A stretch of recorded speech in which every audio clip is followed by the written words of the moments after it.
Now, In Search of History follows a dazzling gem which left a trail of death and destruction on its journey through time. 45 carats of indestructible blue crystal, as deadly as it was beautiful.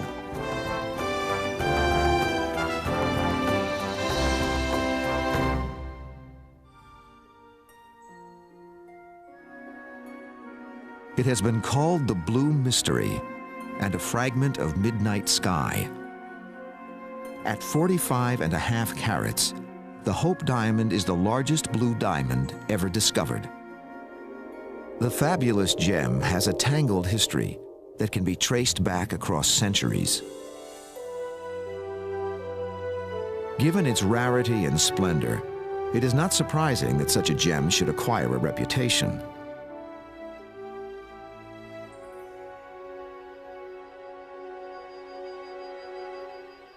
For some say that the Hope Diamond is cursed, and that the jewel has brought disaster and early death to all who have owned it.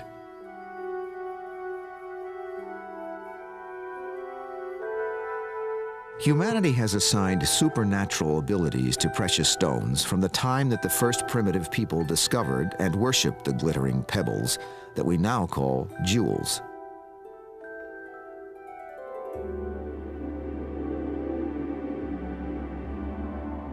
Legends from the ancient past describe how precious stones cast their spell over mankind.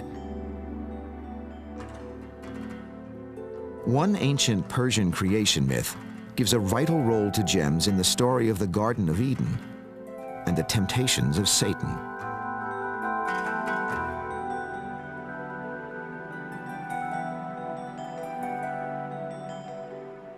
Satan was watching people trying to figure out how he could get weapons over the human race. And one of the things he noticed was how tempted people were by the colors of the flowers.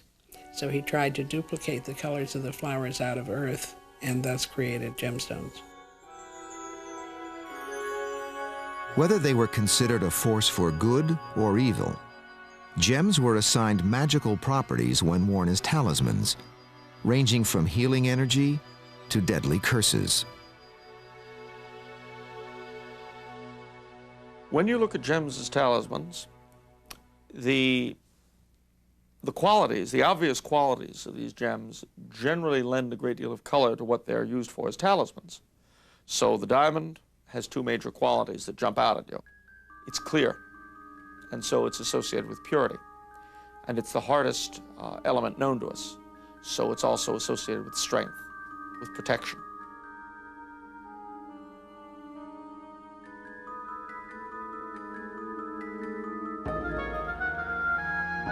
Throughout the medieval and Renaissance world, the diamond was prized as a gem with the power to heal.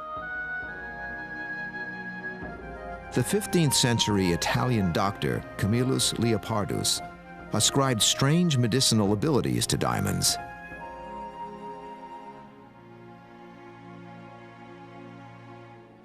Could this stone possess the power to heal? The diamond is a help to lunatics and such as are possessed with the devil. It gives victory over enemies. It tames wild beasts. It helps those who are troubled with phantoms and the nightmare. And it makes him that wears it bold and daring in his transactions. Camillus Leopardus, 15th century. It was also believed that this most precious of gems possessed powers for evil as well as good. In the Middle Ages, diamonds were regarded as the deadliest poison on earth.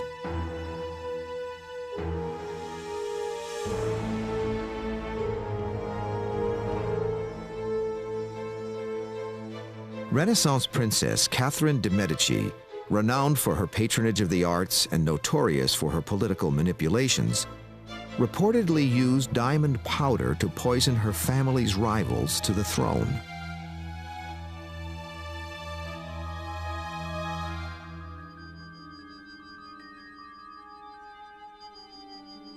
Modern science, however, has shown that there is nothing intrinsically poisonous about the gem. Swallowing diamond dust would be no more harmful than eating sand. Nevertheless, this sinister myth became accepted fact in the ancient world.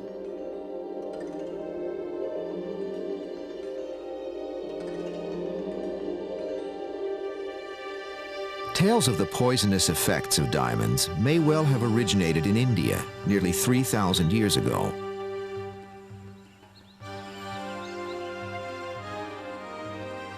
Scholars believe that the owners of ancient gem mines fabricated the story of the jewel's deadly properties in order to prevent workers from stealing diamonds by swallowing them.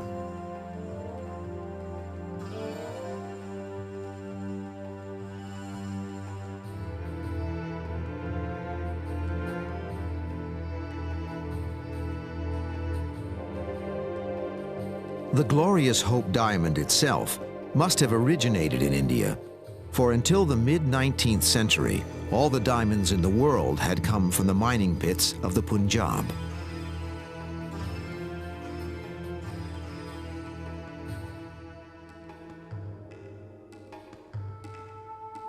Diamonds were being mined in India as long ago as 800 years before the birth of Jesus.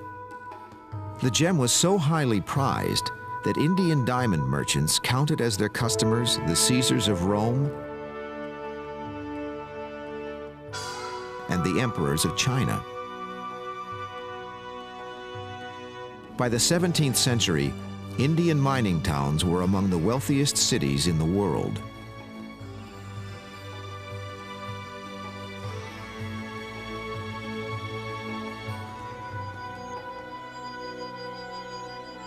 Yet the allegedly lethal powers of the Hope diamond seem to extend far beyond its supposedly poisonous effects. For legend asserts that merely being in the presence of the splendid blue jewel may cause chaos, ruin, and death.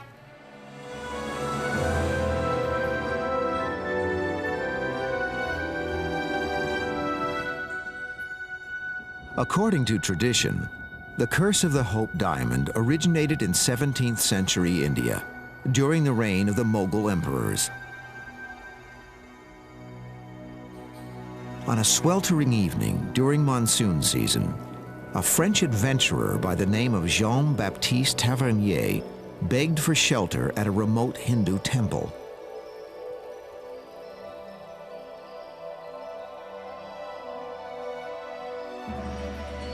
The center of worship for the temple was an enormous jewel-covered statue of a Hindu god. The god's all-seeing eyes were fashioned from huge diamonds of the darkest and rarest blue, each of them weighing over 100 carats.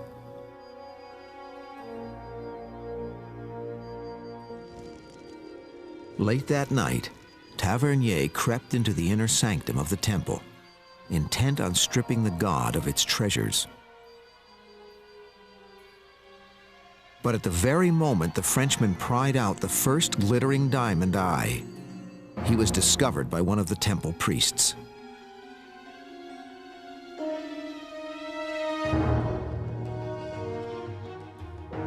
Pursued by the enraged holy men, Tavernier barely escaped from the temple with his life.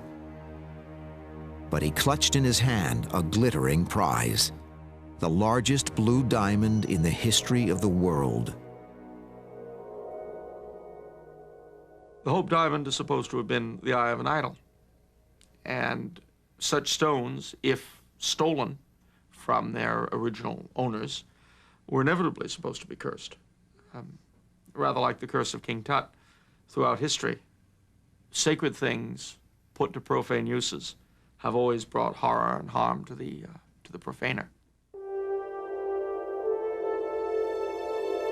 Does the curse of the Hope diamond originate with this shadowy tale of ancient India?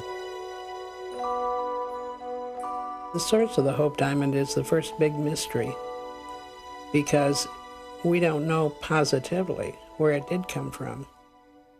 They have said that the Hope was an idol's eye, but in all candor, I think they say that about almost any old historic diamond. I think it's extremely unlikely the cut of the Hope isn't appropriate for an idol's eye.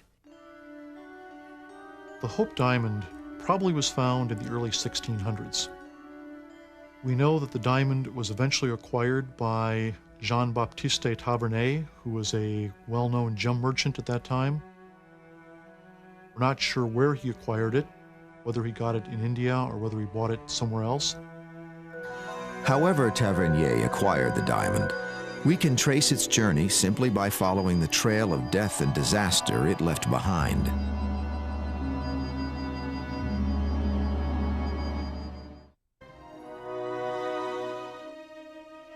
The extraordinary blue diamond that would later be called the Hope possesses a curse that is at least 3 centuries old.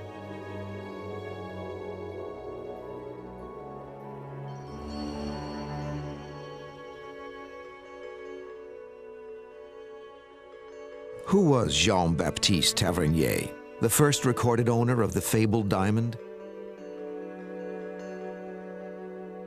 Tavernier had a paradoxical reputation as both a pillar of society and a greedy scoundrel.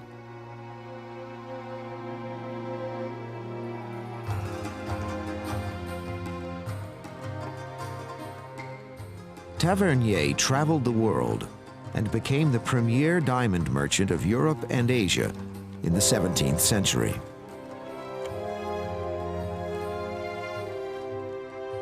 His fame was such that the king of Persia awarded him a title, Jeweler in Ordinary, a rank which entitled him to wear the lavish turban and robe of Persian nobility.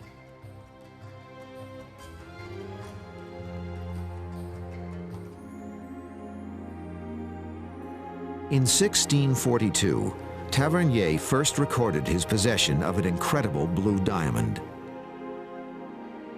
At an astonishing 112 carats, it was nearly the size of a man's fist.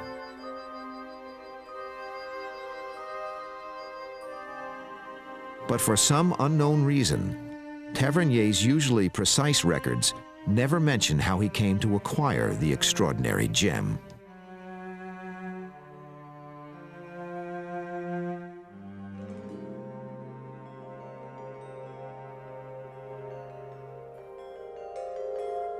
Tavernier was a man of great integrity. Tavernier would not have taken the diamond because he was honest, and I think there's proof of that. So that the only way he could have taken it was to have paid the local prince for it. And in fact, one of the things he's commended for is that when they had local taxes on stones, he always paid the tax.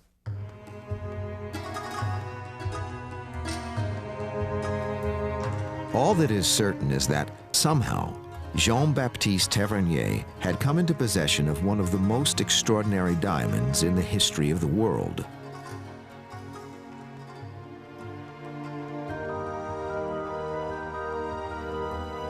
Then he made the momentous decision to leave India and bring the diamond to Europe, possibly unleashing a powerful and deadly curse. For no sooner had the gem merchant arrived in France in 1645 than he was summoned to show his wares before the mighty King Louis XIV.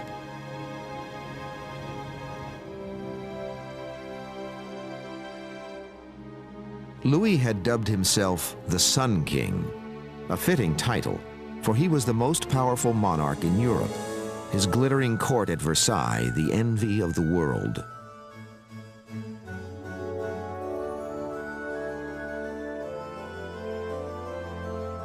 He was also obsessed with gems, and his unlimited wealth allowed him to indulge his extravagant tastes.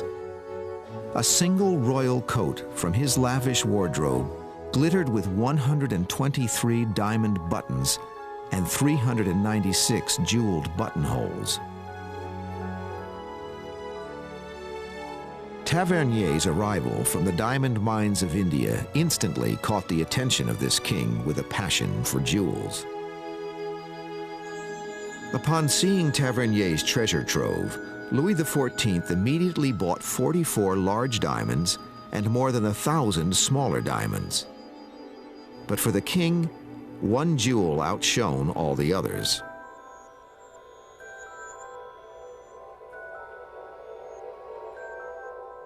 To the dazzled monarch, the great blue diamond was a treasure beyond price. The king paid Tavernier the princely sum of 220,000 livres, the equivalent of $75,000 today. To further express his gratitude to Tavernier, the king granted him a title of nobility.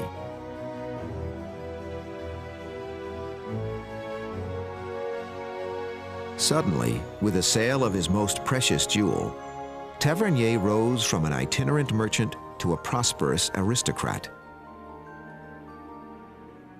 But no sooner had Tavernier left the royal court of France than the curse of the Hope Diamond seemingly began to take its dreaded effect.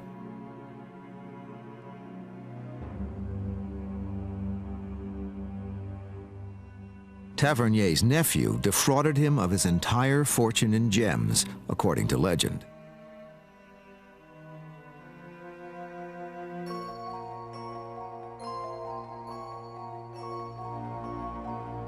Destitute, the broken and aging Tavernier returned to India in a last desperate attempt to rebuild his fortune.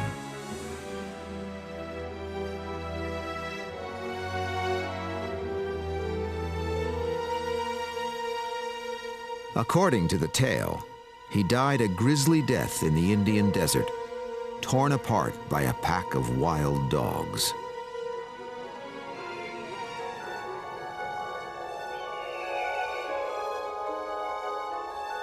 Although these accounts were widely believed, Tavernier's body was never recovered.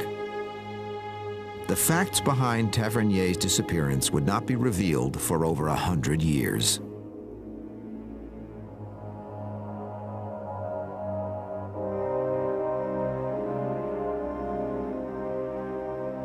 It was not until 1875 that researchers discovered in an obscure graveyard the actual tomb of Jean-Baptiste Tavernier.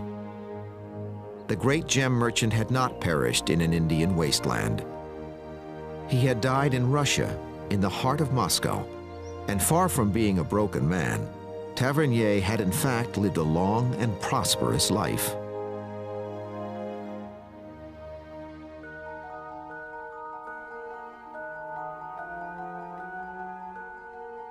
Despite the surprising truth about Tavernier's final destiny, the curse of the Hope Diamond seemed to wreak havoc on its new owners, the royal family of France.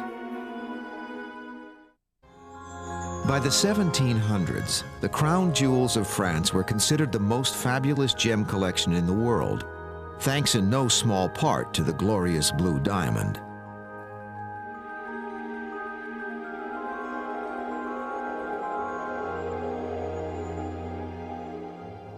But no sooner had Louis XIV acquired the blue diamond from Tavernier than the king suffered a slow and agonizing death from gangrene, a result, it was said, of the curse of the blue diamond.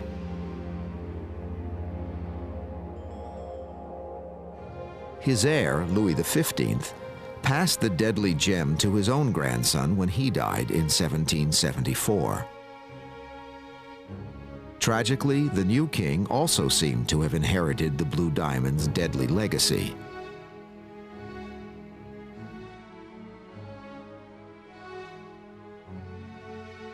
Louis and his young Austrian wife, Marie Antoinette, seemed more concerned with the latest fashions and the scandalous gossip of the court than they were about politics or the starving masses.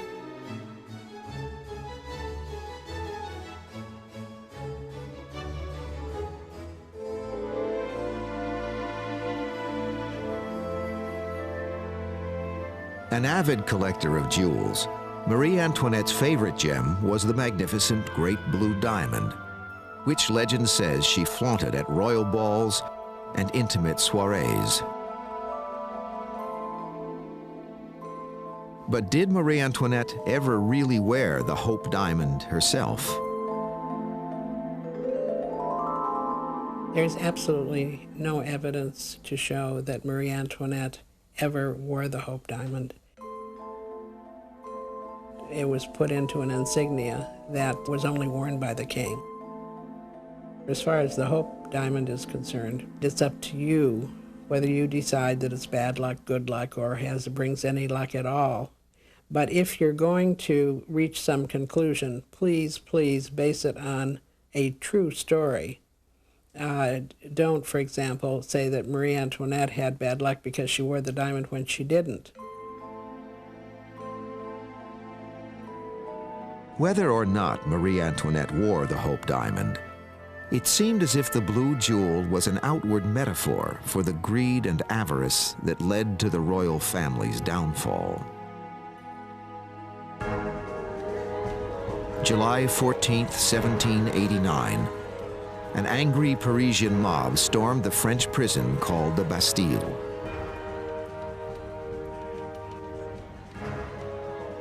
The French Revolution had begun.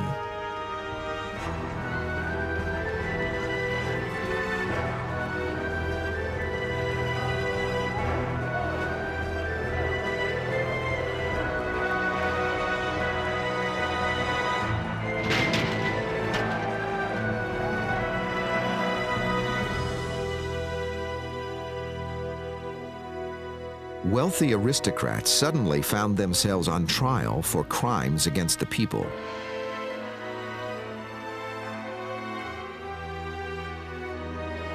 A new and fearsome invention, the guillotine, would soon prove its grim effectiveness in separating the French nobility from their fortunes and their heads.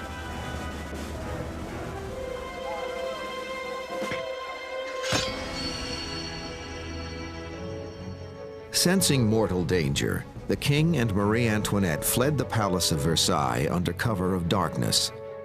They took with them only their most cherished possessions, including the great blue diamond.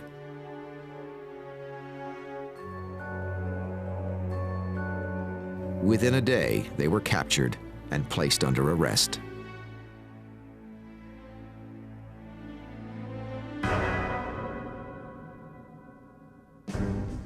In 1793, Marie Antoinette and King Louis XVI of France marched up the steps to the guillotine before a vengeful mob of thousands.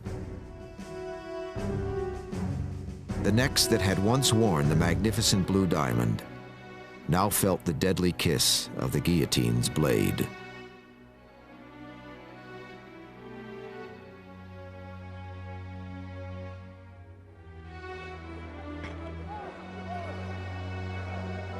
Yet even as Marie Antoinette's head rolled, the strange saga of the Hope Diamond was far from over. For with the Hope Diamond and the crown jewels now in the hands of the French National Assembly, the story of the Great Blue Diamond would take an even more bizarre turn. The crown jewels were put into a building that was translated as a furniture warehouse, and they had a number of the jewels in several rooms.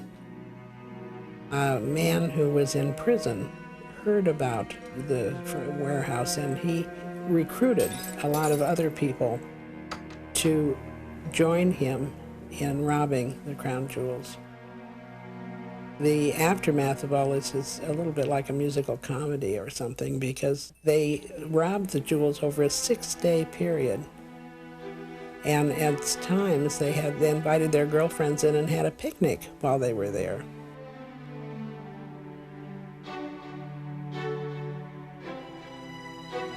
By the time the Parisian police learned of the crime, the crown jewels of France, the greatest gem collection in all of Europe, had disappeared without a trace.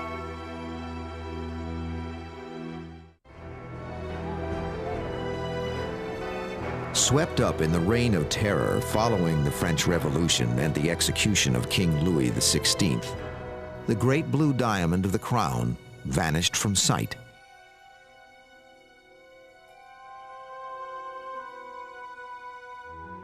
And yet, despite its disappearance, its sinister legend was far from over.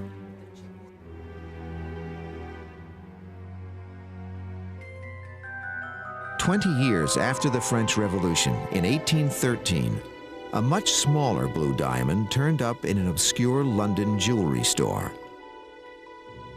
Though differing in size and shape, the gem's color was the same deep, rich hue as the great blue diamond of France. Was this the same rare jewel recut to disguise its source?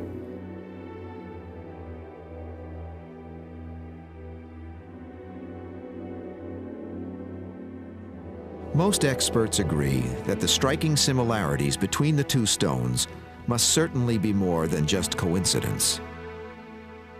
The logical reasons that one can state that make you believe that the hope really came from the French blue are just that there are not many blue diamonds in the first place. There are not many dark blue diamonds, or even fewer dark blue diamonds that are that big. Yet if the Hope diamond was carved from the body of the French blue, what happened to the 22 carats carved from the original stone to create the 45-carat Hope diamond?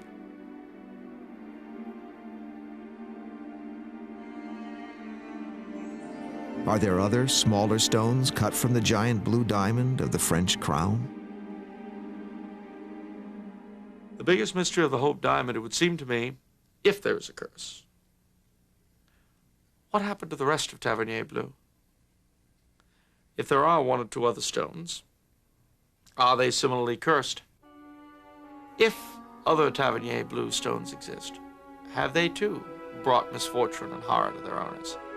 If so, which has certainly shed a lot more credence on the notion that the Hope diamond is cursed.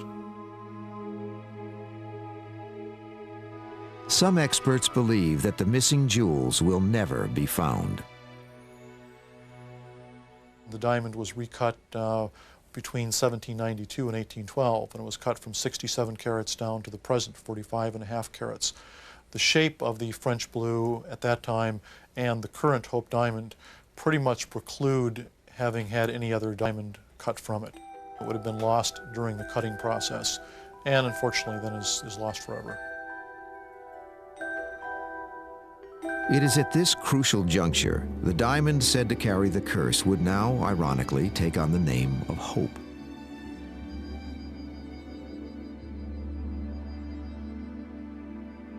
In 1830, British aristocrat Henry Philip Hope, heir to a banking fortune, purchased the blue diamond from a London gem merchant for $90,000, the equivalent of $1.5 million today. He died childless, his fortune inherited by his nephew, Henry Thomas Hope, who died suddenly as well.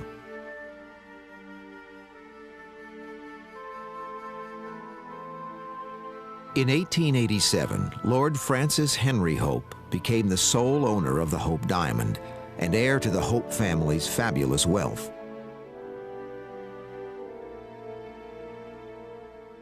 He seems to have been a gambler and someone who frequently was short of money. While he was single, he went to a music hall in England and saw May Yoy, who was an American singer. He was captivated by her. He went to every time she performed and sat and watched her.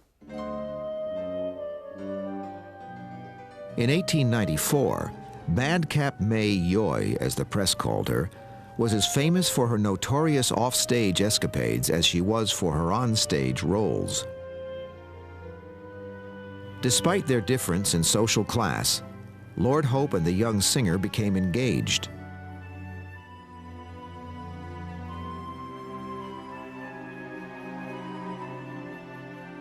The aristocratic groom bestowed the Hope diamond on the chorus girl as her wedding present.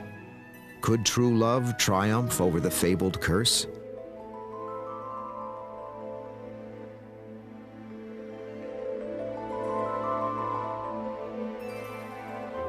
It was not to be. Within a year of his wedding, Lord Hope was bankrupt. A year after that, Madcap May left her husband.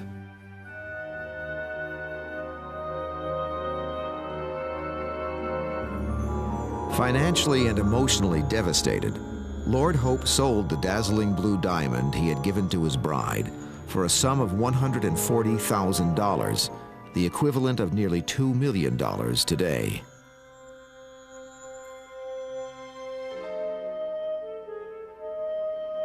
The flamboyant May Yoy became so obsessed with the infamous gem that despite her divorce from Lord Hope, she wore a replica of the Hope diamond for the rest of her career.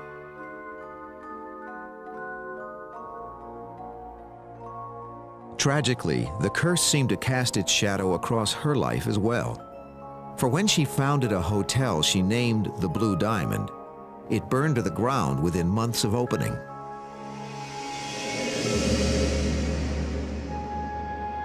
When May Yoy died in 1938, the woman who once owned the Hope Diamond was on government relief, earning a mere $16 a week.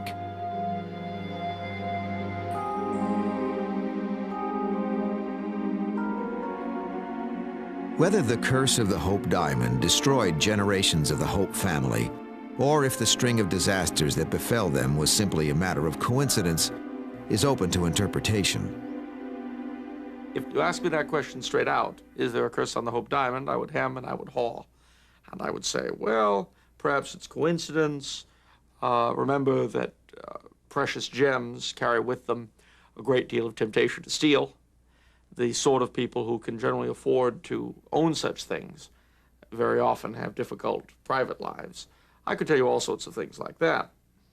If you ask me would I like it for a Christmas gift, I'd say no. For the 3 centuries of its recorded existence, the Hope Diamond shimmered like a sinister omen, a jewel with a trail of death in its wake.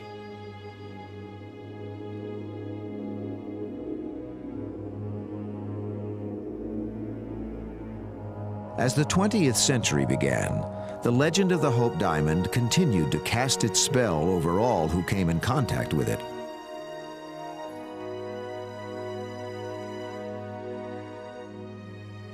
Yet scholars today believe that, surprisingly, the entire legend of the Hope Diamond's curse may be traced to a single man.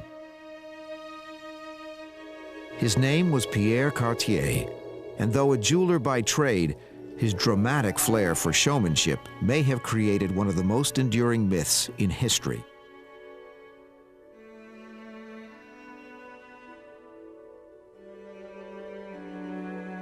Cartier acquired the Hope Diamond in 1908. He planned to sell the fabled gem to his most eccentric client.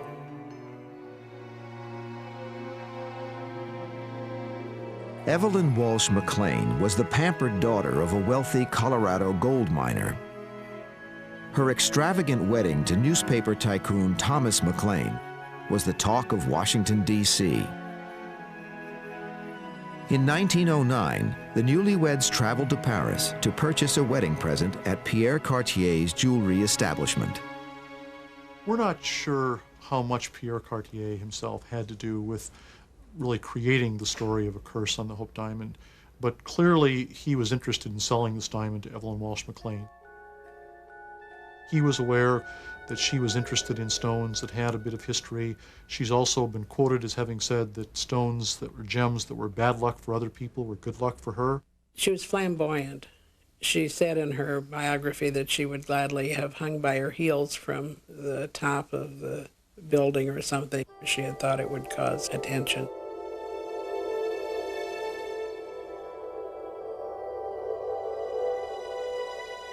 Historians believe Cartier was the first person to claim that the Hope Diamond was pried from the eye of a stone idol.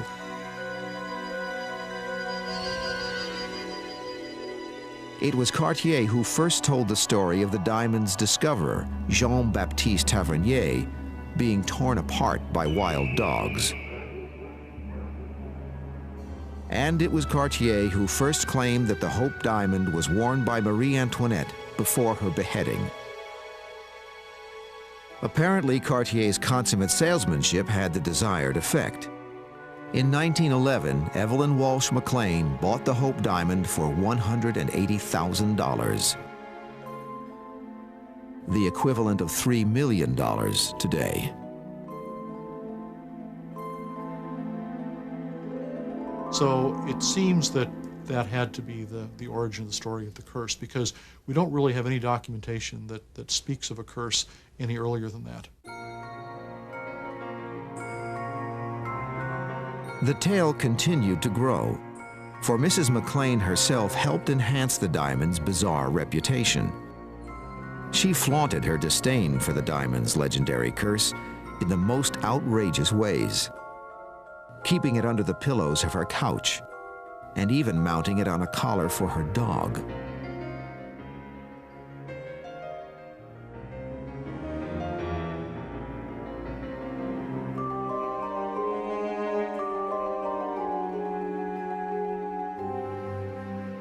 Tragically, Evelyn McLean herself would seemingly fall victim to the very curse she had dared to embrace.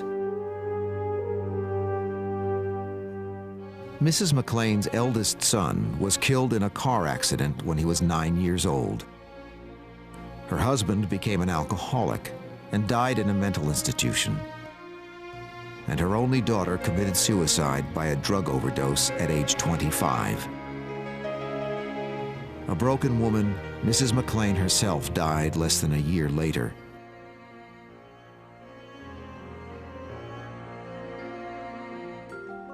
Is the tragic fate of Mrs. McLean and her family only a bizarre coincidence? Or when Cartier invented the tale of the Hope Diamond's curse, did it contain more truth than he ever knew? I just don't believe that it was the Hope that did that. I think that the same things would have happened to them in any event. And some of the things that they say were caused by the Hope Diamond were things that happened before she ever had the Hope Diamond.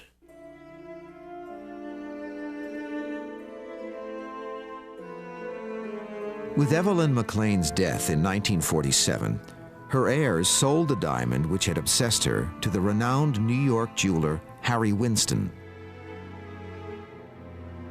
Winston publicly denied the existence of the curse.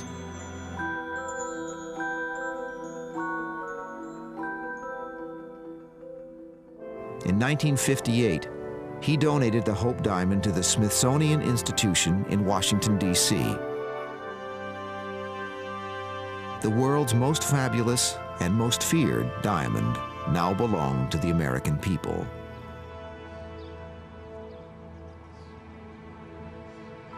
But when the gem went to the Smithsonian, did the curse go with it? Since 1958, it's been in the hands of the Smithsonian Institution. It's been in the hands of the people of the United States, and some might claim that we've had a lot of trouble since 1958. I've actually read in one place the claim made that everything from the Vietnam War to the Kennedy assassination can be laid at its nefarious doorstep.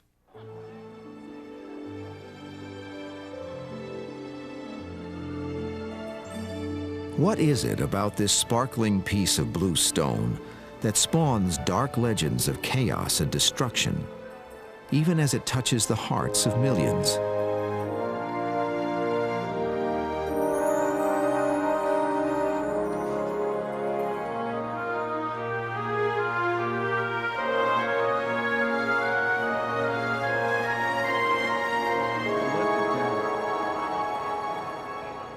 Perhaps our need to believe in the ancient curse is as old as the human imagination.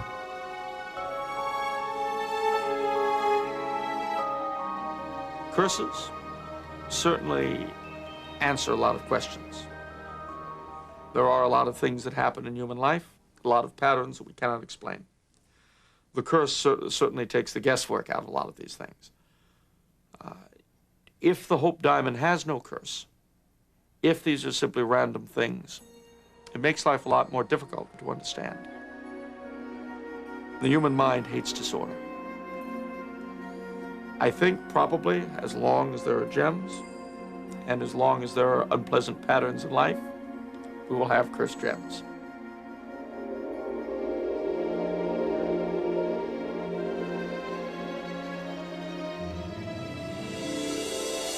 Beautiful, yet seemingly deadly.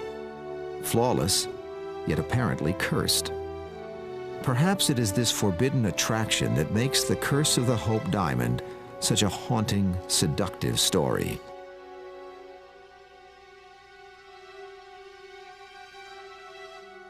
Whether the tale is true or not is less important than the effect the story has had on succeeding generations for over 3 centuries.